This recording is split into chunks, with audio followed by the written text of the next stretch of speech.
Los secuestros en México son una amenaza que azota a esta nación norteamericana. Una organización que ofrece apoyo a las víctimas informó de que al menos 1,271 personas fueron secuestradas en México en 2022. Muchos temen que este reciente que involucró a 4 estadounidenses no sea el último si no se le pone freno por completo. Esto es lo que sucedió con los 4 estadounidenses secuestrados en México.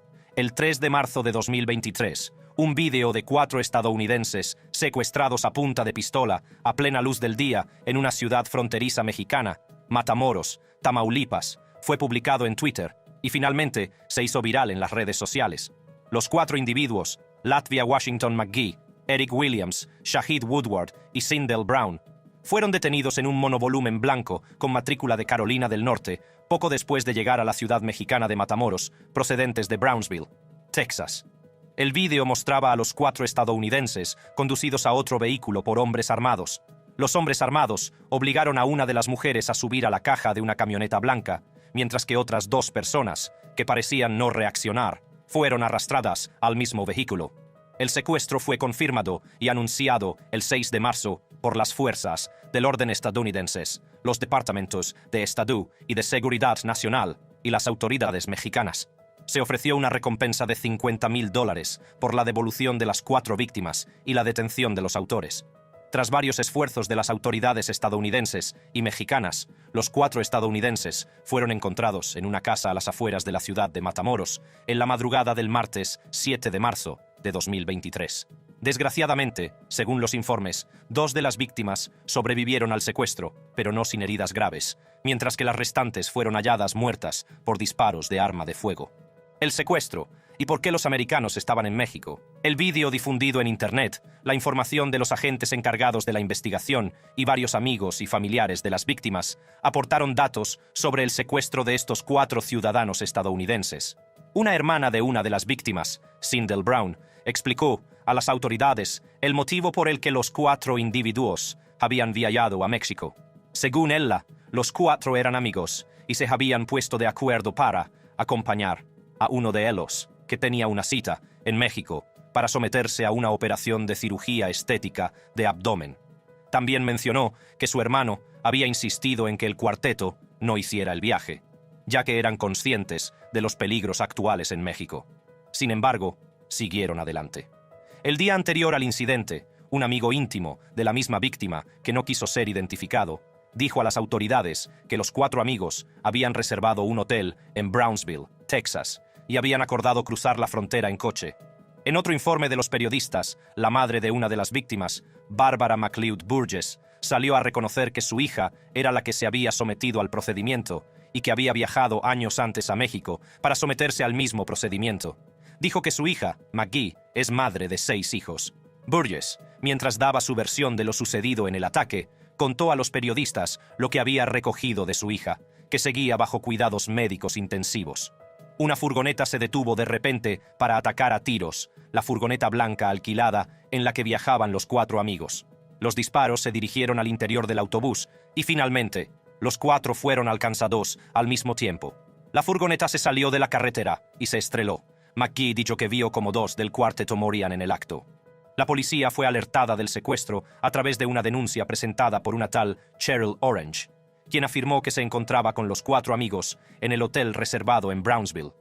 3 de las 4 amigas, Williams, Brown y Woodward, habían acordado dejar a su 4ª amiga, McGee, para que se sometiera a una operación de cirugía estética programada, para volver a reunirse con Orange en el hotel de Brownsville. Se calculaba que todo esto ocurriría en los 15 minutos siguientes a dejar a McGee. Orange, que no tuvo noticias de los 4, denunció su desaparición al día siguiente. Gracias a la denuncia de Cheryl Orange y al vídeo del secuestro que se hizo viral, las autoridades estadounidenses y mexicanas entraron inmediatamente en acción en busca del grupo. La investigación reveló primero que pasaron por Matamoros sobre las 9:18 horas de ese viernes. Perdieron el camino hacia la clínica, donde McGee tenía programada su intervención, y trataron frenéticamente de ponerse en contacto con el médico, pero no pudieron debido a la mala señal de la red. Mientras seguían conduciendo por la ciudad, el grupo fue atacado por pistoleros no identificados que siguieron disparándoles hasta que se estrellaron. A continuación, los pistoleros los subieron a la fuerza a la plataforma de carga de una camioneta blanca. Al llegar al lugar del secuestro, las autoridades mexicanas, al percatarse de que la furgoneta del grupo tenía matrícula de Carolina del Norte, se pusieron inmediatamente en contacto con funcionarios estadounidenses para que se unieran a la investigación. Los investigadores mexicanos y estadounidenses procesaron los vehículos, obtuvieron datos dactiloscópicos y balísticos, tomaron muestras biológicas para extraer perfiles genéticos y trabajaron con todas las grabaciones posibles de las cámaras de vigilancia. Todo ello ayudó a los investigadores a identificar la camioneta de los pistoleros antes de lanzar una frenética búsqueda de los secuestrados a través de varios organismos. Las fuerzas del orden habían afirmado que la búsqueda fue bastante difícil, ya que los secuestradores seguían trasladando a los estadounidenses a distintos lugares para crear confusión y evitar los esfuerzos de rescate. El fiscal general de la policía estadounidense anunció finalmente su rescate después de que fueran encontrados en un edificio de las afueras de Matamoros el martes por la mañana. Horrores de Tamaulipas, el cártel del Golfo. El estado de Tamaulipas es una ciudad fronteriza y un importante punto de paso para las personas que viajan a otras partes de México. Los ciudadanos estadounidenses que residen en Brownsville u otras regiones cercanas de Texas frecuentan la ciudad para adquirir mercancías, buscar turismo médico para recibir atención médica barata no disponible en Estados Unidos o visitar a familiares. A lo largo de los años, los Spring Breakers que acuden a South Padre Island, en Texas, participan en las vacaciones de dos naciones, que suelen consistir en una noche de fiesta en Matamoros. Sin embargo, la tranquilidad se ha convertido recientemente en cosa del pasado en estas regiones, debido al aumento de la violencia de los cárteles. Lo que les ocurrió a estos 4 estadounidenses es una representación de los horrores que han asolado el estado de Tamaulipas durante los últimos 10 a 15 años. Tamaulipas, durante estos años, ha estado dominado por las actividades del Cártel del Golfo, una de las sectas criminales más poderosas, notorias y antiguas de México. Los últimos 15 años han estado llenos de guerra entre el Cártel del Golfo y sus rivales, los Zetas. Los Zetas son una parte intrincada del propio Cártel del Golfo y actualmente la banda más temida por recuperar su dominio sobre el estado de Tamaulipas. El Cártel del Golfo, CDG, existe desde 1984, cuando un hombre llamado Juan García Abrego tomó el control del negocio de tráfico de drogas de su tío, Juan Nepomuceno Guerra. Llegó a un acuerdo con el Cártel de Cali, fundado por los hermanos Rodríguez Orejuela, Gilberto Rodríguez Orejuela y Miguel Rodríguez Orejuela, junto con José Santa Cruz Londoño, para gestionar los envíos de cocaína a través de la frontera mexicana, con un margen de beneficios del 50-50. En enero de 1996, García Abrego fue detenido y extraditado a Estados Unidos. Sin embargo, el CDG siguió operando a pesar de su encarcelamiento, obteniendo miles de millones de ingresos cada año. La red del cártel se extendió por todo Estados Unidos, desde Houston hasta Atlanta, Nueva York y Los Ángeles, sin que Abrego estuviera físicamente al mando. Hambriento de más, el sucesor de Abrego, Osiel Cárdenas Guillén, se hizo con el control exclusivo del CDG. Rivalizó con el entonces reinante Cártel de Cali en todos los aspectos posibles, especialmente en corrupción militar y política.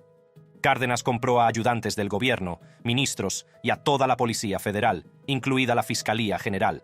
Fue más allá y reclutó al menos a 31 exsoldados de las Fuerzas Especiales de México, que se entrenaron con armas más sofisticadas, inaccesibles para la mayoría de los propietarios de cárteles, como sus agentes de seguridad, y les ofreció el triple de su sueldo anterior. Sin duda, el vicioso y audaz patrón de liderazgo de Cárdenas mantuvo al Cártel del Golfo letal, temido y a la cabeza del negocio del narcotráfico. Pero como ocurre en su mundo, el poder absoluto solo puede durar un tiempo. Cárdenas fue detenido en 2003, poco después de que el Departamento de Estado de Estados Unidos lo declarara en busca y capturara y anunciara una recompensa de $2 millones por su cabeza. Cárdenas fue deportado a EIUU en 2007 y el cártel vivió después su montaña rusa de liderazgo. Un tal Eduardo Costilla Sánchez asumió el mando, después de él, hasta su detención en septiembre de 2012. El hermano de Cárdenas, Antonio, se hizo cargo del negocio hasta su fallecimiento en noviembre de 2010. Pasaron una serie de liderazgos hasta que José Antonio Romo López, sobrino de Osiel Cárdenas, asumió el liderazgo del Cártel del Golfo. Sin embargo, su reinado también llegó a su fin después de que fuera detenido 2 veces, una en 2018 y finalmente en 2022. En la actualidad, el Cártel del Golfo ya no existe como una única organización. Muchas facciones, desde los Escorpiones, Ciclones, Rojos, Metros y Panteras, se han escindido y ahora son responsables del tráfico de drogas y armas, el contrabando de migrantes y otras actividades delictivas. El cártel del Golfo ya no ostenta el poder que tuvo antaño, y a pesar de que la era de García Ábrego hace tiempo que desapareció, las guerras entre rivales por el dominio de Tamaulipas y sus extensas tierras fronterizas parecen estar lejos de terminar. Información a los medios sobre el secuestro. El presidente de México, Andrés Manuel López Obrador, anunció el lunes el incidente como un enfrentamiento entre grupos que han sido detenidos, sin dar más detalles. También había dicho inicialmente que los 4 estadounidenses habían venido a México a comprar medicamentos, pero investigaciones posteriores mostraron que uno de ellos estaba allí para una intervención quirúrgica que se había hecho previamente en México, basándose en los documentos encontrados en el interior del coche. Sin embargo, dijo que un individuo relacionado con el secuestro se encuentra actualmente bajo su custodia. El fiscal general de Tamaulipas dijo que los estadounidenses fueron encontrados gracias a las operaciones de búsqueda conjuntas de las fuerzas de seguridad estadounidenses y mexicanas, pero aún no se sabe cómo fueron localizados. Por otra parte, el procurador en jefe de Tamaulipas, Irving Barrios, dijo a los medios que el tiroteo en la escena del crimen fue tan grave que el consulado de EUU en la frontera tuvo que enviar una alerta, lo que llevó a las autoridades locales a refugiarse en sus casas. Desde febrero de 2020, el consulado había emitido 4 alertas de seguridad, advirtiendo a los residentes de la violencia desenfrenada, de los cárteles de la droga y los secuestros, marcando esa región de México como zona de nivel 4, no viajar. Lamentablemente, una mujer mexicana murió en los tiroteos de ese viernes.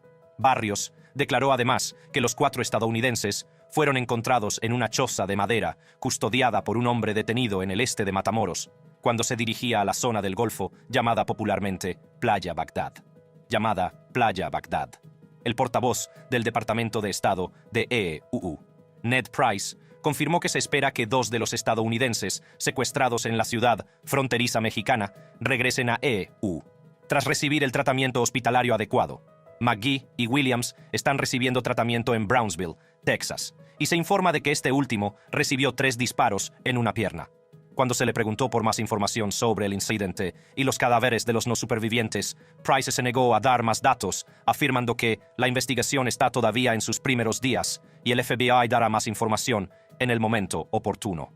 Motivo especulado del secuestro. Se han vertido opiniones contradictorias sobre el motivo del secuestro de estos 4 estadounidenses. Un funcionario estadounidense declaró que los investigadores estadounidenses creen que el grupo era objetivo de un cártel mexicano y que la comprobación de los antecedentes de las víctimas no muestra antecedentes penales de ninguno de los individuos.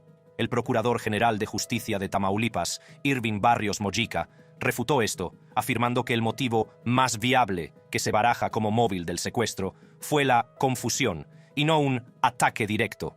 El presidente mexicano, Andrés Manuel López Obrador, también respaldó públicamente la postura del fiscal general. Mencionó en su discurso que los adversarios políticos de México y Estados Unidos estaban haciendo intencionadamente un escándalo del caso de secuestro, afirmando en sus palabras que la investigación tiene que concluir antes de que se pueda sacar el móvil. En otra conferencia de prensa celebrada en relación con el caso del secuestro, una agencia de verificación de hechos patrocinada por el gobierno rebatió la postura del funcionario estadounidense. La agencia afirmó que no se confundió a los estadounidenses con narcotraficantes haitianos.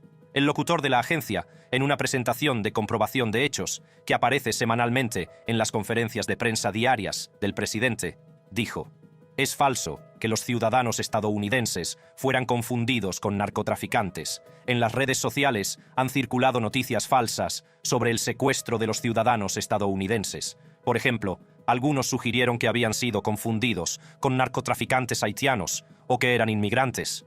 Los ciudadanos aún no saben qué creer y esperan ansiosos saber cuál es exactamente la verdad». El bombazo. Mientras todos se han puesto manos a la obra para investigar este horrible incidente, una carta obtenida por la prensa, asociada a través de una fuente de las fuerzas de seguridad del estado de Tamaulipas, resultó inesperada. En la carta, un individuo de la facción de los Escorpiones del Cártel del Golfo, que supuestamente reivindicaba el secuestro, pedía disculpas al pueblo de Matamoros, a la familia de la mujer mexicana que murió inocentemente en el tiroteo y a la de los 4 estadounidenses.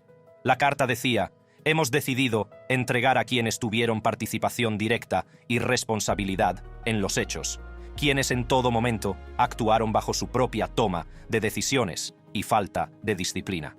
La carta decía además que esos individuos habían ido en contra de las normas del cártel, que era enfáticamente respetuoso con la vida y el bienestar de los inocentes. Otro funcionario de la seguridad del Estado dijo que 5 hombres fueron encontrados atados en el interior de uno de los vehículos que las autoridades locales habían estado buscando junto con la carta. Estados Unidos y México. Esfuerzos bilaterales. En los últimos años, miles de mexicanos de Tamaulipas han desaparecido o han sido asesinados a causa de la rivalidad y la violencia entre las numerosas bandas de narcotraficantes. Sin embargo, basándose en el secuestro de estos 4 estadounidenses y en la reciente entrada de fentanilo en Estados Unidos desde su frontera sur, las fuerzas de seguridad estadounidenses y mexicanas alegaron que los responsables del crimen son miembros de una facción específica del Cártel del Golfo. En consecuencia, esto ha exigido una cooperación expeditiva de alto nivel entre los 2 gobiernos para combatir el narcotráfico y sus subactividades. Se ha declarado la guerra contra todas las facciones del Cártel del Golfo. El presidente López Obrador ha dicho que está totalmente a favor del esfuerzo bilateral, pero no dejó de criticar públicamente el esfuerzo liderado por los republicanos estadounidenses, que piden declarar a estos cárteles organizaciones terroristas. Afirma que tal acción atenta contra la soberanía de México. En este ciclo interminable de rivalidad y derramamiento de sangre entre cárteles de la droga, 2 estadounidenses inocentes encontraron la muerte prematuramente y el destino de 2 supervivientes pende de un hilo.